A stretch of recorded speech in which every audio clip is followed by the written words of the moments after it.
Hello बच्चों, कैसे हैं आप सब। आई होप स्वस्थ होंगे, मस्त होंगे, फिट और फाइन होंगे। उम्मीद करता हूं आपकी प्रिपरेशन बहुत अच्छे तरीके से चल रही होगी। शानदार जबरदस्त तरीके से आप अपने सपने को पूरा करने के लिए लगे होंगे। ठीक है भाई। तो नीट सिलेक्शन एक्सप्रेस में अभी हम लोग क्या कर रहे हैं, आज मिनरल न्यूट्रिशन यानी कि खनिज पोषण, ये चैप्टर डिस्कस करने जा रहे हैं भाई। ठीक है। इसके सवाल कुछ एक जो हैं प्रश्न, जिस तरीके के प्रश्न आमतौर पर क्या होता है परीक्षा में पूछे जाते हैं, नीट के एग्जाम में पूछे जाते हैं, अभी हम क्या करने वाले उनको डिस्कस करने वाले हैं। खनिज पोषण यानी कि मिनरल न्यूट्रिशन। चलिए पहला सवाल करिए जरा जल्दी से। ये नाइट्रो कोकस हो जाएगा, बस ये याद रखिए। पहला सवाल करें बेटा सारे लोग। Nitrococcus, rhizobium, Thiobacillus, Nitrobacter.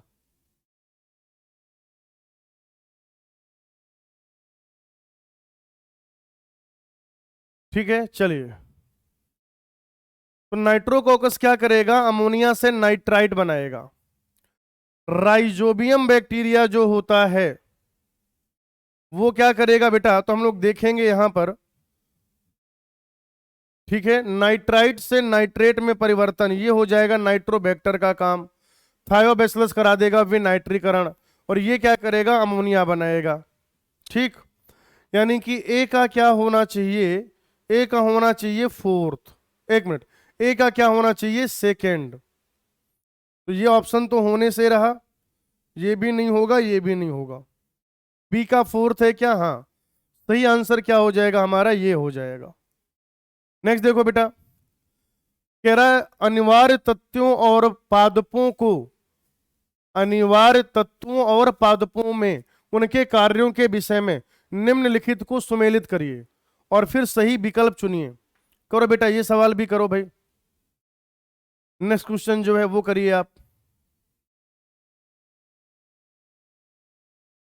करो बच्चों जल्दी से। चलो और मिला लेते हैं। लोहा जो है यहां पर, ठीक है, लोहा, लोहा आपको चाहिए आयरन क्लोरोफिल के जैव संश्लेषण के लिए। मैग्नीशियम भी चाहिए होता है। जिंक चाहिए आपको आईएए यानी कि ऑक्सीजन की सिंथेसिस के लिए। बोरॉन चाहिए आपको पॉलन जर्मिनेशन के लिए। और मैग्नीज आपको चाहिए फोटोलिसिस ऑफ वाटर के लिए। आइए मैचिंग करा लेते हैं। ए का क्या हो जाएगा, थर्ड हो जाएगा। यानी कि ये दोनों ऑप्शन तो होने से रहे। अच्छा, ये भी होने से रहा, एक ही सही आंसर है। ए का थर्ड हो जाएगा, बी का फोर, सी का हो जाएगा क्या, सेकेंड, और डी का हो जाएगा वन। तो ये इस तरीके से जो उत्तर दो है ऑप्शन, वो आपका सही हो जाएगा। आगे देखिए, सवाल को पढ़िए और आंसर करिए बेटा।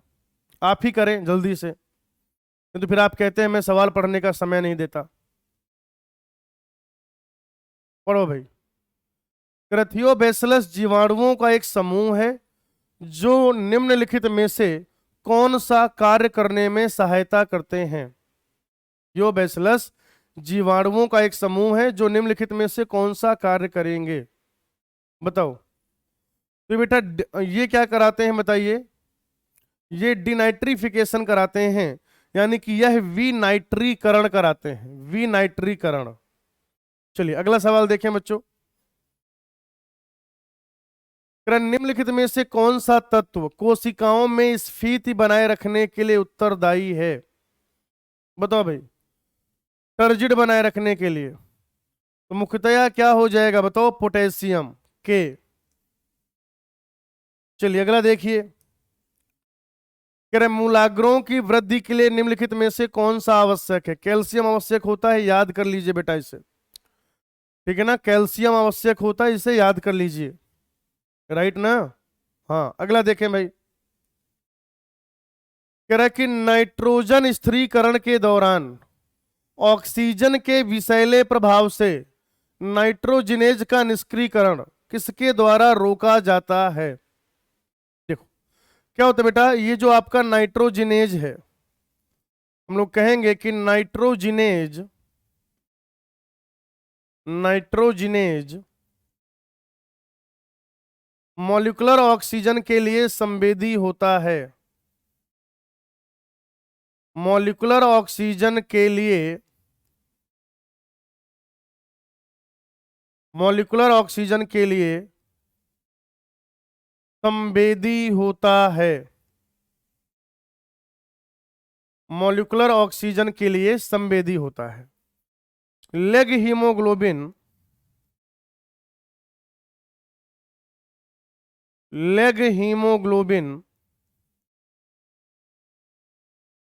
लेग हीमोग्लोबिन मॉलिक्यूलर ऑक्सीजन को, मॉलिक्यूलर ऑक्सीजन को अपने साथ, अपने साथ, अपने साथ बाइंड कराकर, जोड़कर, कराकर ऑक्सीलेग हीमोग्लोबिन बनाता है। ऑक्सीलेग हीमोग्लोबिन बनाता है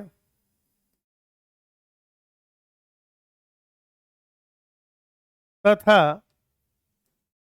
तथा नाइट्रोजिनेज के,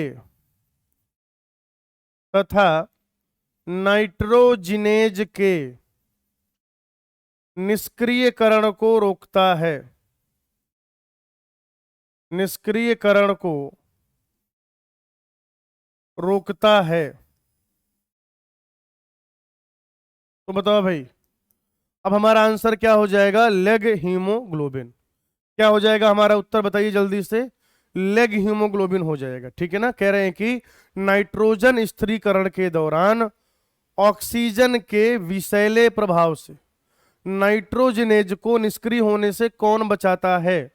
कौन बचाता है भाई? तो हम लोग कह देंगे ऑप्शन क्या क्या है? जेंथोफिल, कैरोटीन, साइटोक्रोम और लेग हीमोग्लोबिन। क्या है बेटा? Leg haemoglobin. लेग हीमोग्लोबिन वैसे ही जैसे आपके शरीर में क्या पाया जाता है? हीमोग्लोबिन पाया जाता है। जैसे आपके शरीर में क्या पाया जाता है? हीमोग्लोबिन पाया जाता है, वैसे यहाँ पे लेग हीमोग्लोबिन पाया जाएगा और फिर वो उसको बचाएगा। प्रकाश संश्लेषण के दौरान निष्कासित ऑक्सीजन जल अणु से आती है। इस अभिक्रिया में निम्नलिखित तत्वों का कौन सा एक युग्म शामिल है? बताओ भाई। फोटोलिसिस ऑफ वाटर की बात कर रहे हैं, ठीक है ना? क्या कह रहा है? कह रहा photolysis of water, photolysis of water, ठीक है ना? इसमें कौन कौन से एलिमेंट हैं जिनका रोल होगा? बताओ जल्दी से। मैग्नीज और पोटेशियम नहीं होगा, मैग्नीशियम और मॉलिब्डेनम नहीं होगा, मैग्नीशियम और क्लोरीन, क्लोरीन तो होता, मैग्नीशियम नहीं होता, नहीं होगा, इधर मैग्नीज होता है। मैग्नीज और क्लोरीन, ठीक है ना? मैग्नीज और क्लोरीन। मैं आपको बता दूं, दो ऑप्शन तो यहां पर दिए हुए हैं, बाकी आप याद रखिए कि Mn, Cl और Ca, यानी कि मैग्नीज, क्लोरीन तथा कैल्शियम।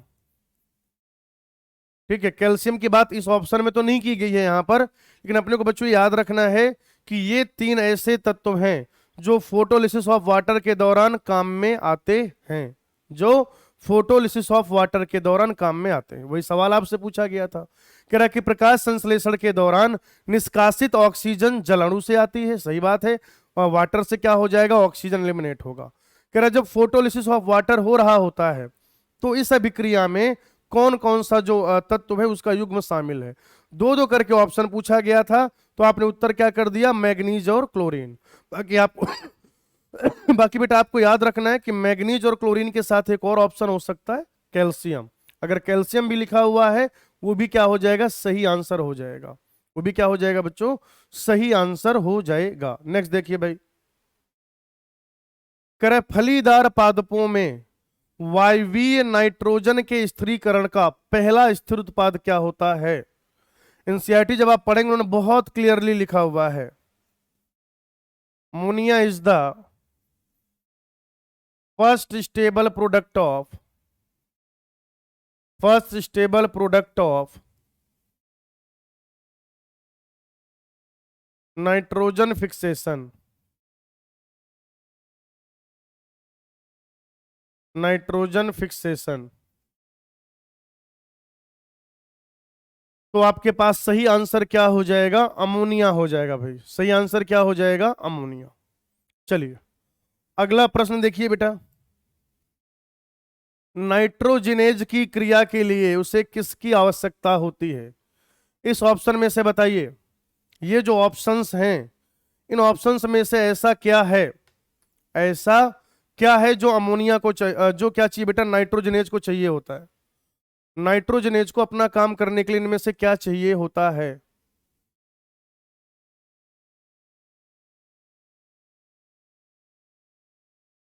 तो बच्चों नाइट्रोजनेज को क्या चाहिए होता है? हाई एनर्जी, हाई एनर्जी चाहिए होता है बेटा। नेक्स्ट देखिए, निम्नलिखित में से कौन सी भूमिका किसी अनिवार्य तत्व का गुण धर्म नहीं है? चलो भाई बताओ,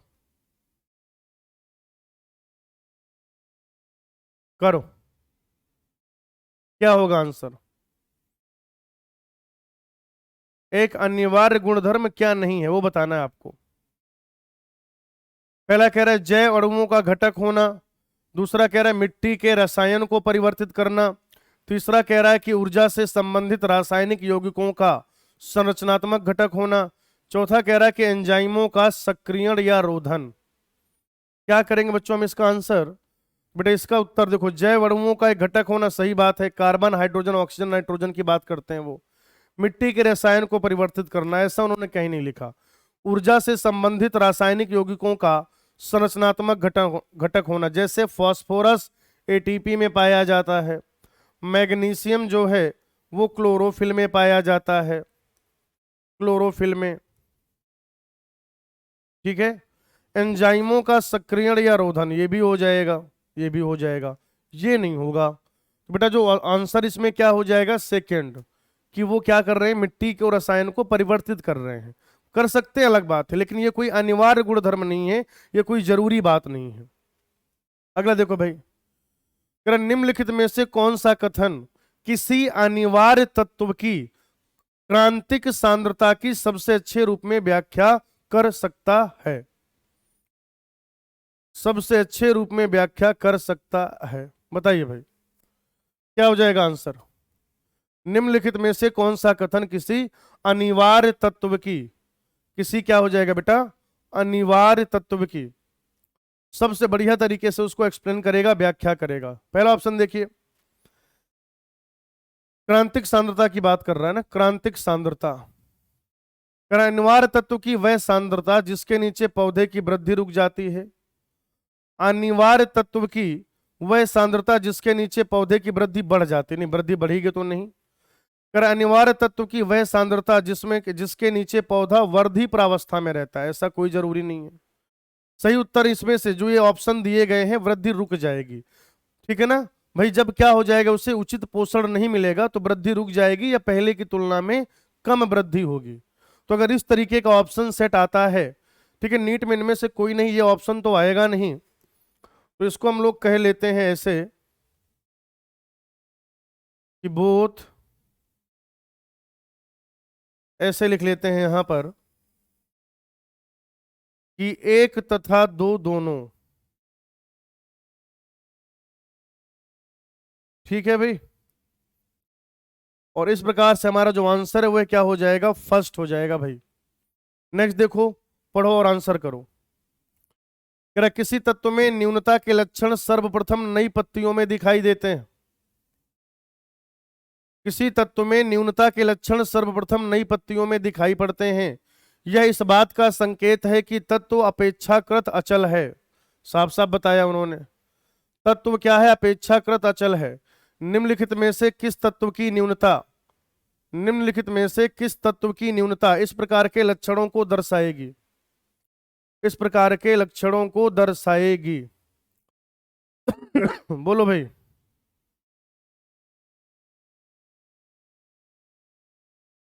हम्म, देखो मैंने आपको बताया था कि जो तत्व क्या है, चल है, चल है ना, उनकी न्यूनता के लक्षण, ऐसे लिख लो चाहो तो, कि चल तत्वों की, चल तत्वों की न्यूनता के लक्षण, चल तत्वों की न्यूनता के लक्षण। सर्वप्रथम पौधे के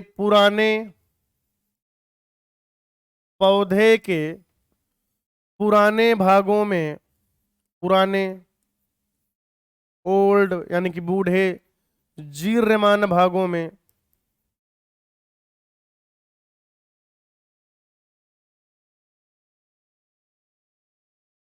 पहले दिखाई देती है, पहले दिखाई देती है।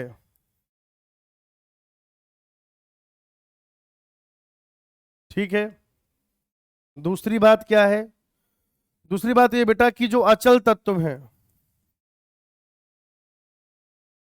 अचल तत्वों की न्यूनता के लक्षण,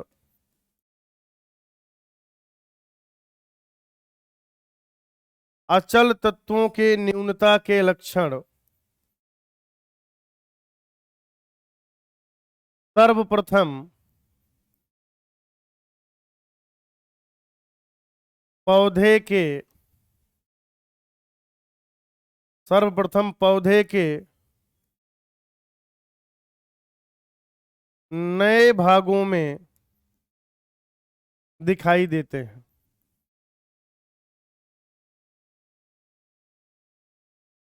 ठीक है जी। तो आपको ये ध्यान में रखना है राजा, और आंसर फिर इस प्रकार इसका क्या हो जाएगा? सल्फर हो जाएगा। ये मैंने आपको उम्मीद में भी पढ़ाया था किस तरीके से नया ग्रुप पुराना ग्रुप बताकर। तो अगर आपको लेक्चर आपने देख रखा है, या अगर आप क्रैश कोर्स में भी पढ़ रहे हैं मुझसे, तो आपने इसको देख रखा होगा। ये सारी चीजें मैं आपको बहुत भली भांति समझा चुका हूं।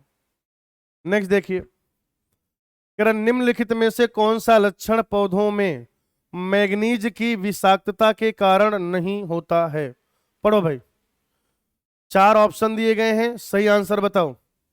निम्नलिखित में से कौन सा लक्षण पौधों में मैग्नीज की विषाक्तता के कारण नहीं होता है? पहला ऑप्शन देखिए, शीर्ष प्ररोह सूट अपेक्स में कैल्शियम का स्थानांतरण बाधित हो जाता है। आयरन व नाइट्रोजन दोनों की कमी उत्प्रेरित हो जाती है। क्लोरेटिक सिराओं के द्वारा घिरे हुए भूरे रंग के धब्बों का दिखाई देना। इनमें से कोई नहीं, इनमें से कोई नहीं। यहां पर भी हम लोग लिख लेंगे,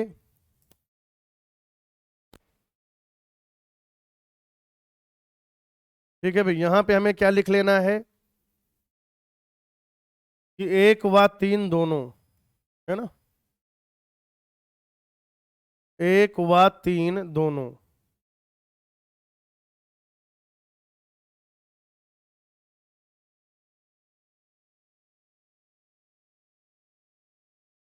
ठीक है भाई। चलो अब करो उत्तर। पूछा ये कि क्या दिखाई नहीं देता है? क्लियर? क्या दिखाई नहीं देता है? क्योंकि कुछ बच्चे जैसे ही बोथ या ऑल ऑफ दी जैसे ऑप्शन देखते हैं वो इमोशनल हो जाते हैं, कह रहे ये ऑप्शन तो इसलिए दिया गया कि इसको सही टिक कर दो। भाई ऐसा नहीं होता है ना, ये याद रखो। तो पहला कह रहा है कि शीर्ष प्ररोह में कैल्शियम का स्थानांतरण बाधित होता है, सही बात है। आयरन व नाइट्रोजन दोनों की कमी उत्प्रेरित हो जाती, गलत है। ठीक है ना, मैग्नीशियम रहता तो सही बात हो जाती। क्लोरेटिक सिराओं के द्वारा घिरे हुए भूरे रंग के धब्बों का दिखाई देना, ये सही है। तो क्या नहीं दिखाई देता बेटा? नाइट्रोजन की कमी इसकी वजह से नहीं दिखाई देती। आंसर हो जाएगा सेकंड। यहां पर नाइट्रोजन के बजाय क्या होना चाहिए था? मैग्नीशियम होना चाहिए था, है ना भाई। नाइट्रोजन के बजाय क्या होना चाहिए था? मैग्नीशियम होना चाहिए था। अगला देखिए, नाइट्रोजन स्थिरीकरण के दौरान सूक्ष्म जीवों के द्वारा संपन्न की जाने वाली अभिक्रिया शामिल है। ठीक है। निम्नलिखित में से पहली इक्वेशन क्या? अमोनिया का ऑक्सीडेशन किया, नाइट्राइट बनाया। दूसरे में क्या है? नाइट्राइट का और ज्यादा ऑक्सीडेशन किया, नाइट्रेट बनाया। निम्नलिखित में से कौन सा कथन दिए गए समीकरणों के बारे में सही नहीं? चरण 1 को नाइट्रोसोमोनास या नाइट्रोसोकॉकस द्वारा संपन्न किया जाता है। चरण 2 को नाइट्रोबैक्टर द्वारा पूरा किया जाता है। चरण 1 व 2 दोनों को क्या कह देंगे? क्या कह देंगे बेटा? नाइट्रीफाइंग क्या कह देंगे? नाइट्रिफिकेशन, नाइट्रीकरण कहा जा सकता है। ठीक है। इन चरणों को संपन्न करने वाले बैक्टीरिया प्रायः प्रकाश स्वपोषी होते हैं, प्रायः प्रकाश स्वपोषी होते हैं। चलो बच्चों, अब आपको उत्तर करना है इसका।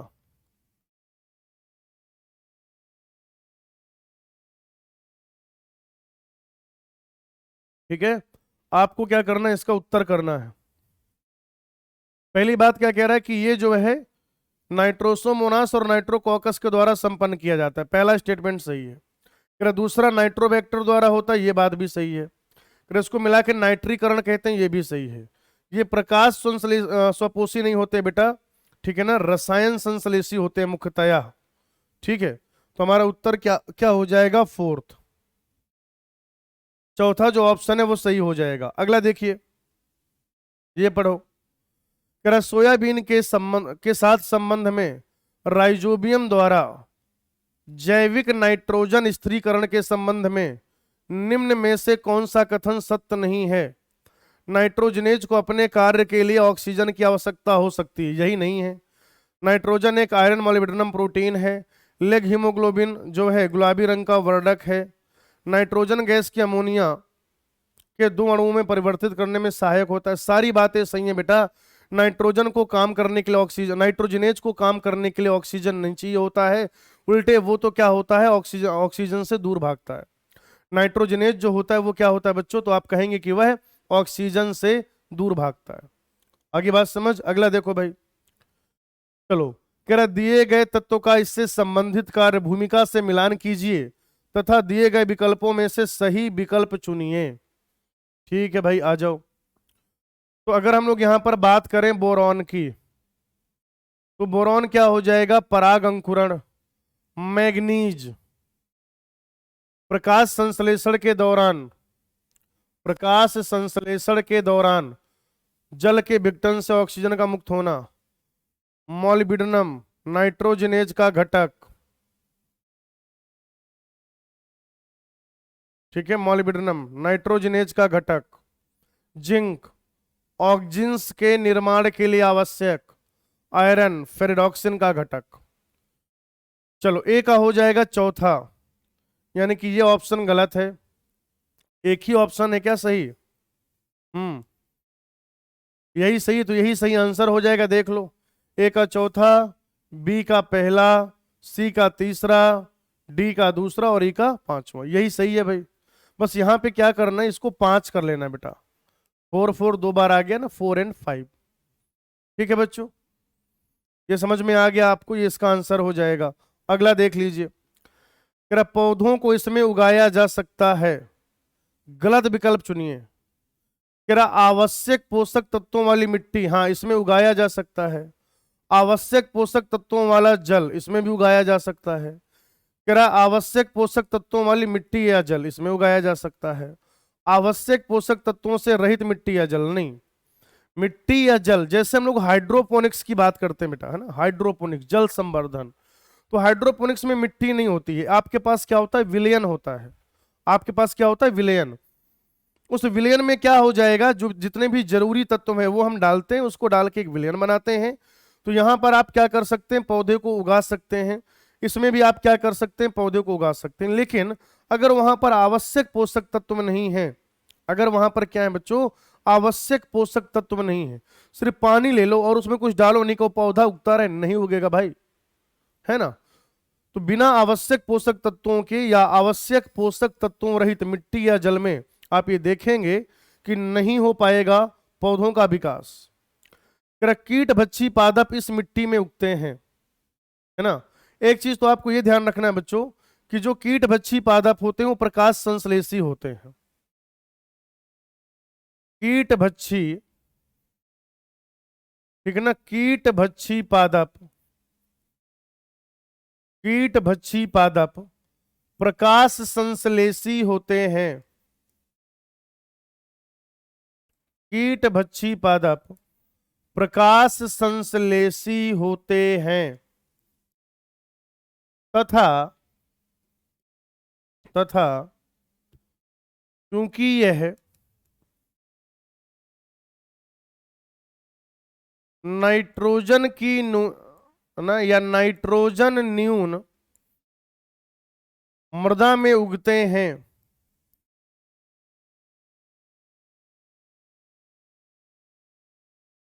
अतः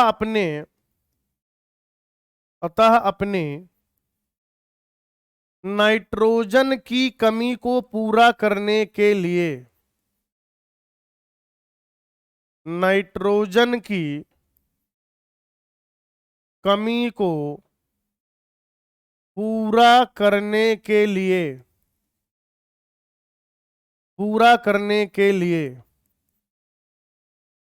ये पूरा करने के लिए ये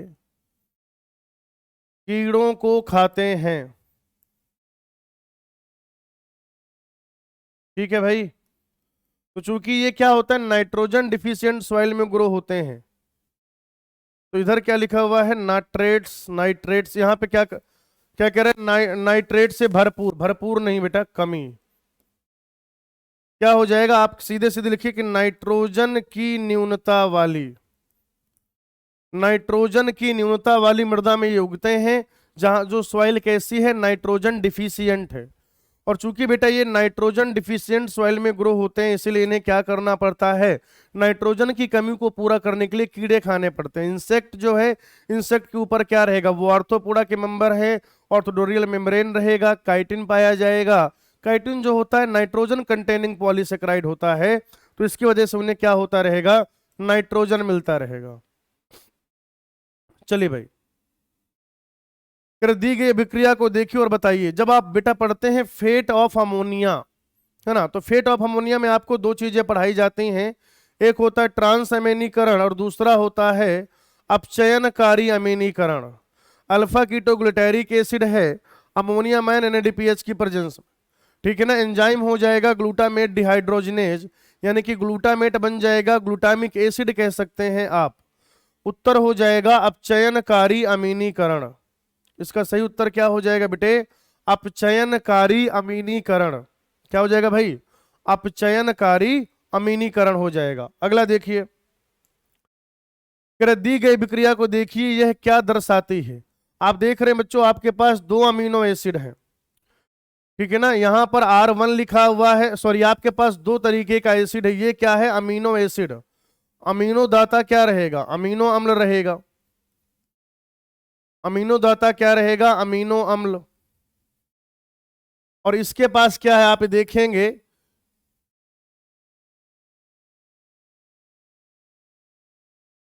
अमीनोग्राही जो है, तो ये क्या हो जाएगा बेटा, कीटो एसिड हो जाएगा। ये क्या है, कीटो अम्ल है, कीटो अम्ल। लेकिन ट्रांसएमिनेशन होगा, तो ये देखिए, अब ये जो R1 वाला था, ये कैसा हो गया, कीटो एसिड,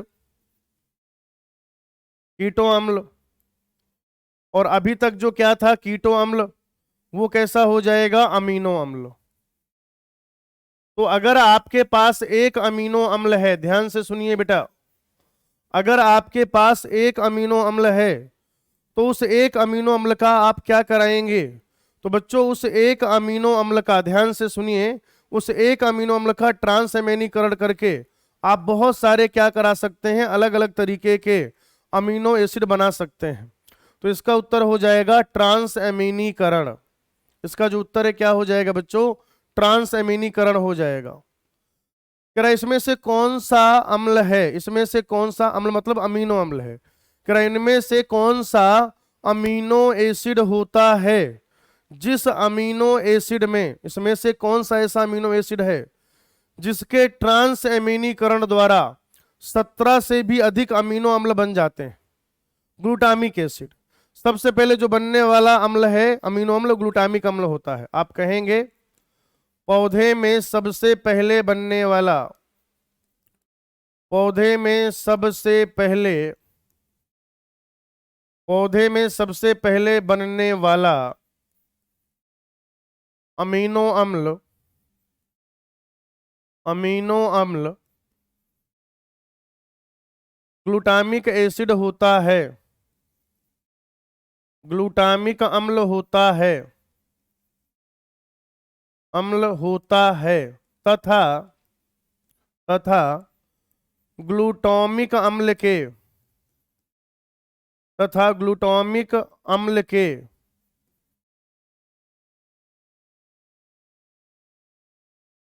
ट्रांस एमीनीकरण के बाद या ट्रांस एमीनीकरण से विभिन्न प्रकार के अमीनो अम्ल बनाए जा सकते हैं। विभिन्न प्रकार के अमीनो अम्ल बनाए जा सकते हैं। विभिन्न प्रकार के अमीनो अम्ल बनाए जा सकते हैं।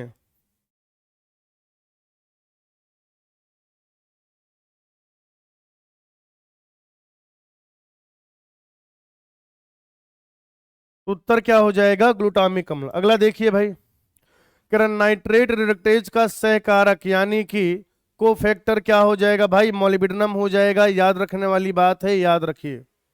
अगला देखो, उस विकल्प को चुनिए जो अपचयनकारी अमीनीकरण के लिए दिए गए समीकरण को पूरा करता है। ठीक है, तो वन क्या हो जाएगा? वन हो जाएगा अल्फा कीटोग्लूटेरिक एसिड, ठीक है ना। और बी क्या हो जाए? टू क्या हो जाएगा? Glutamate dehydrogenase. तो ये दोनों तो नहीं ही होंगे, इधर ये नहीं होगा। ठीक है, तो उत्तर क्या हो जाएगा? अल्फा कीटोग्लूटेरिक अम्ल और ग्लूटामेट डिहाइड्रोजिनेज। आप देखो बेटा, पहले भी कोई एक सवाल था, ये देखो, अल्फा कीटोग्लूटेरिक अम्ल और एंजाइम क्या हो जाएगा? Glutamate dehydrogenase. ठीक है, तो हमारा उत्तर क्या हो जाएगा? दूसरा हो जाएगा। क्या हो जाएगा भाई? हमारा उत्तर दूसरा हो जाएगा। ठीक है, हाँ। चलिए, इसके बाद क्या करते हैं? अगले सवाल की तरफ चलते हैं बेटा।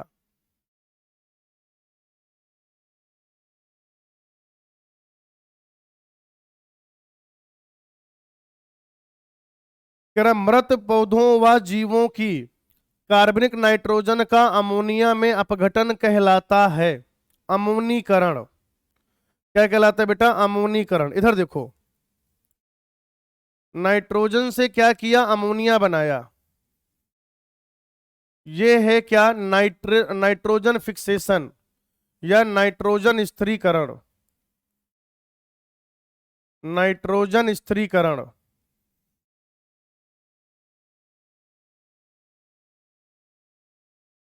फिर इस अमोनिया से अल्टीमेटली नाइट्रेट बनाया, तो ये क्या हो जाएगा? नाइट्रीकरण। नाइट्रीकरण। और अगर ये क्या हो गया, ध्यान से सुनिए, अगर क्या है, जो मृदा का नाइट्रोजन है और उससे आपने क्या किया, जैसे नाइट्रेट वगैरह है, जैसे मान लीजिए नाइट्रेट वगैरह है, उससे क्या किया आपने? एटमॉस्फेरिक नाइट्रोजन बनाया, तो ये हो जाएगा विनाइट्रीकरण। विनाइट्रीकरण। लेकिन अगर क्या है, आप कहेंगे मृत कार्बनिक पदार्थ है, मृत कार्बनिक पदार्थ, तो मृत कार्बनिक पदार्थ से आप क्या कर रहे हैं? अमोनिया बना रहे हैं, इसे कह दिया जाएगा अमोनीकरण। अमोनीकरण कह दिया जाएगा बेटा। तुम्हारा उत्तर क्या हो जाएगा? फोर्थ हो जाएगा, अमोनीकरण हो जाएगा। अगला देखिए, सहजीवी बैक्टीरिया इस परिवार के सदस्यों की जड़ों की गांठों में पाए जाते हैं। नोड्यूल। गांठ का फॉर्मेशन कहाँ होता है? लेगुमिनेसी में होता है, जो दाल कुल के पौधे होते हैं बच्चों, उनमें होता है। अगला देखिए, नाइट्रोजन स्थिरीकरण के निम्न में से कौन सी सारांश समीकरण सही है? देखो भाई, तो देखो ये दोनों तो होगा नहीं। अब हमें क्या करना है? अमोनिया बनाना है। अमोनिया, अगर आप यहां पर देखेंगे बेटा, N2 लिया है और एक अमोनिया बनाया है। N2 से यहां पर क्या करेंगे? दो अमोनिया बनाएंगे, 16 एटीपी खर्च आएगा पर अमोनिया। एक अमोनिया के लिए कितना हो जाएगा? 8 एटीपी खर्च आएगा, है ना भाई। तो ये क्या है? पहली इक्वेशन यहां पर गलत हो गई है, ये दोनों तो वैसे ही गलत है। सही उत्तर हो जाएगा सेकेंड, राइट। अगला देखें मित्रों, कह रहा है सुमेलित जोड़ी को छांटिए। ठीक है, कह रहा है जिंक राइबोसोम की संरचना को बनाए रखने के लिए आवश्यक है। कैल्शियम माइटोटिक स्पिंडल नहीं, ये दोनों गलत है। कैल्शियम स्टोमेटा के खुलने बंद होने में आवश्यक है, नहीं। इधर मैग्नीशियम होगा, इधर क्या हो जाएगा, पोटेशियम, मैग्नीज। प्रकाश संश्लेषण के दौरान ऑक्सीजन को मुक्त करने के लिए जल के विघटन हेतु आवश्यक है। ये गलत है बेटा, ये गलत है, ये गलत है। इधर मैग्नीशियम मैग्नीशियम चाहिए होगा, और यहां पर क्या हो जाएगा, मैग्नीज। ठीक है, चलो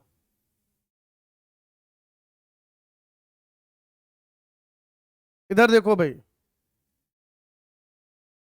एक काम करो, यहां पे क्या है, ये जो इसको हम लोग क्या करेंगे, ऐसे कर लेंगे बेटा, यहां पे लिख लीजिए नाइट्रोजन। यहां पे नाइट्रोजन इसलिए लिख दीजिए क्योंकि बहुत सारी बुक्स में आपको ऐसा मिल जाएगा, बच्चे ऐसे कंफ्यूज होते हैं कि डाईवैलेंट आयन है, और चूंकि डाईवैलेंट आयन है तो सॉल्ट ब्रिज बना सकता है। डाईवैलेंट आयन है तो क्या कर सकता है, सॉल्ट ब्रिज बना सकता है, कंफ्यूज हो सकते हैं। ऐसे कर लीजिए, तो सही उत्तर अभी क्या रहेगा, वही फोर्थ रहेगा। घबराने वाली कोई बात है नहीं, है ना, चक्कर में नहीं पड़ना है, अपने को काम करना है। आ जाओ अगला देख लो, कह रहा नेपेंथीज, यूट्रिकुलेरिया और ड्रोसेरा। ये पीवाईक्यू का सवाल है, इसलिए डाला गया कि याद रखिए ये क्या है, कीट भक्षी पौधे हैं। ये क्या है बच्चों, कीट भक्षी पौधे होते हैं।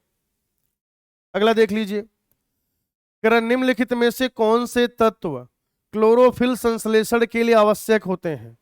आयरन मैग्नीशियम पहला ऑप्शन सही है। आप कहेंगे कि आयरन मैग्नीशियम और नाइट्रोजन क्लोरोफिल संश्लेषण के लिए आवश्यक होते हैं। क्लोरोफिल संश्लेषण के लिए आवश्यक होते हैं।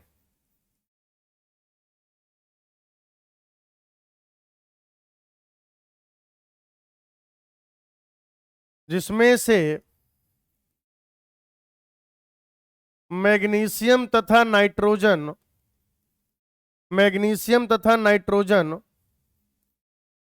क्लोरोफिल का संरचनात्मक भाग भी होते हैं।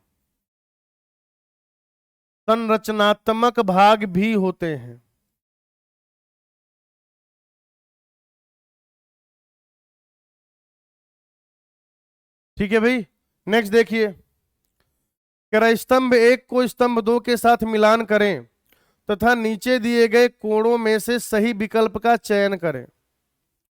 पेप कार्बोक्सिलेज,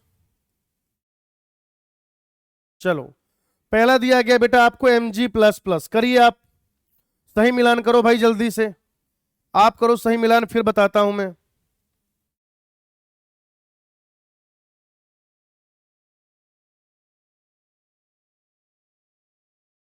तो Mg++ का क्या हो जाएगा, रूबिस्को और फॉस्फोइनॉल पाइरुवेट कार्बोक्सिलेज। जिंक का हो जाएगा अल्कोहल डिहाइड्रोजनेज। मॉलिब्डेनम का हो जाएगा नाइट्रेट रिडक्टेज। यानी कि ए का दूसरा, ये दोनों तो गलत हो गए, ए का दूसरा, बी का तीसरा, ए का दूसरा और बी का तीसरा, और इधर क्या हो जाएगा बेटा, सी हो जाएगा, सी का पहला, ए का दूसरा, बी का तीसरा, सी का पहला। पहला जो ऑप्शन है बेटा वो सही हो जाएगा, first option will be the correct one. Next देखिए, निम्नलिखित में से कौन सा अनिवार्य तत्व रंध्रों के खुलने या बंद होने में महत्वपूर्ण भूमिका निभाता है, अपना पोटेशियम। कौन हो जाएगा बेटा, पोटेशियम। अगला देखो, कह रहा तीव्र रूप से गतिमान अनिवार्य तत्वों की न्यूनता के लक्षण सर्वप्रथम दिखाई देते हैं पुराने ऊतकों में। अभी बताया मैंने, आज ये सवाल किया था हमने, और मैंने आपको लिखाया भी है कि जो गतिमान है उनकी कमी पहले कहां दिखाई देगी, उनकी कमी कहां पर दिखाई देगी, पहले देखो पुराने भागों में दिखाई देगी। आज ही बताया मैंने, इसलिए थोड़ा स्पीड में ले लिया इसको।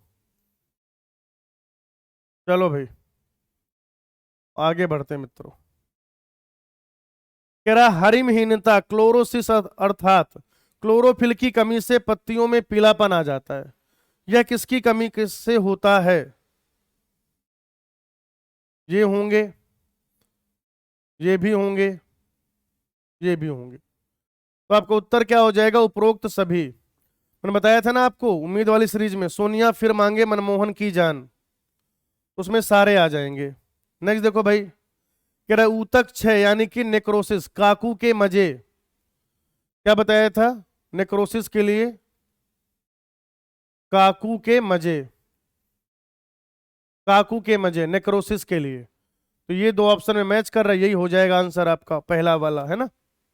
आगे देखो, कह रहा है हाइड्रोपोनिक्स तकनीक को कुछ सब्जियों के व्यापारिक उत्पादन के लिए प्रयुक्त किया जाता है। टमाटर, ककड़ी, खीरा, मतलब ककड़ी की जगह खीरा भी लिख के आ सकता है ना। और वो भी कौन सा वाला? जिसमें बीज नहीं होते, बीज रहित, सीडलेस, है ना। लेट्यूस, सलाद। उपरोक्त सभी सारे आंसर सही हैं। चलिए अगला देखिए, कह रहा हाइड्रोपोनिक्स की तकनीक का प्रदर्शन सर्वप्रथम इन्होंने किया था। किसने किया था बताओ भाई?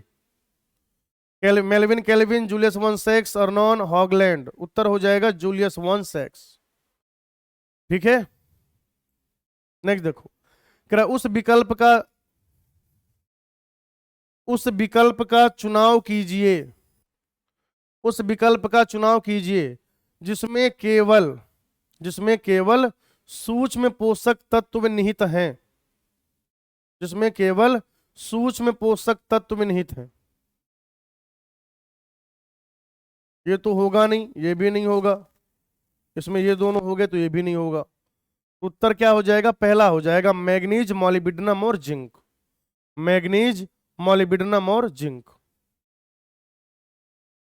करें निम्नलिखित में से गुरु पोषक तत्व कौन है? बृहद पोषक तत्व कौन है? मैक्रोन्यूट्रिएंट कौन है? करिए आंसर जल्दी से। कार्बन होगा, नाइट्रोजन होगा, ऑक्सीजन होगा, फास्फोरस होगा, पोटेशियम भी होगा और सल्फर भी होगा। पोटेशियम और सल्फर भी हो जाएंगे। नेक्स्ट देखिए, पादप ऊतकों में सूक्ष्म पोषक तत्व की शुष्क पदार्थ से कितनी सांद्रता में उपस्थित होते हैं? लेस देन 10 मिलीमोल पर केजी ड्राई वेट, 10 मिलीमोल पर केजी ड्राई वेट। उत्तर क्या हो जाएगा बेटा? दूसरा। लेस देन 10 मिलीमोल पर केजी ड्राई वेट सूक्ष्म पोषक तत्व, मोर देन 10 मिलीमोल पर केजी ड्राई वेट शुष्क भार, वो क्या हो जाएगा? तो हम कहेंगे कि वो हो जाएगा बृहद पोषक। ये इनके लिए चाहिए।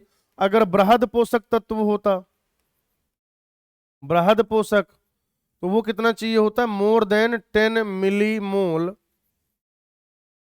पर केजी ड्राई वेट, ठीक है। चलिए अगला देखते हैं। अच्छा ठीक है भाई, यहीं तक था, राइट। हाँ, तो ये हमने क्या किया? ऑलमोस्ट सारा चैप्टर कवर किया। हाइड्रोपोनिक्स की बातें करी, ठीक है। पौधे जो तत्व है उसकी अनिवार्यता की बातें करी, उनके गुणधर्म के बारे में बात करा, अलग अलग तत्व के जो महत्वपूर्ण कार्य हैं उनके बारे में बात करी, नाइट्रोजन फिक्सेशन के बहुत सारे सवाल किए। तो एक एक करके हमने क्या किया? बहुत सारे सवाल डिस्कस कर लिए, चैप्टर कवर कर लिया, और कुछ इस तरीके से क्वेश्चंस डिस्कस किए हैं कि जो नीट में भी पूछ लिए जाए, ठीक है। तो आप लगातार मेहनत करते रहिए। बहुत शानदार रिस्पॉन्स है आपका नीट सिलेक्शन एक्सप्रेस के लिए। बच्चे काफी ज्यादा लाभान्वित हो रहे हैं, उनको फायदा हो रहा है। आप देख रहे हैं सारे सब्जेक्ट में ये ट्रेन बहुत तेजी के साथ चल रही है, ठीक है। जो आपको क्या करेगा? आपकी मंजिल तक छोड़कर आएगा, जो क्या करेगा? आपको आपकी मंजिल तक छोड़कर आएगा। तब तक पढ़ते रहिए, एनसीईआरटी सॉल्व करते रहिए, टेस्ट पेपर जो है उसको सॉल्व करते रहिए, और जीवन में एक लक्ष्य आपको जो केंद्रित है, जो आपका सपना है, उसको पूरा करने के लिए हमेशा याद रखिए क्या? कि जब तक फोड़ेंगे नहीं तब तक छोड़ेंगे नहीं। आज की कथा यहीं तक, आगे I will take it on next class. Thank you, धन्यवाद।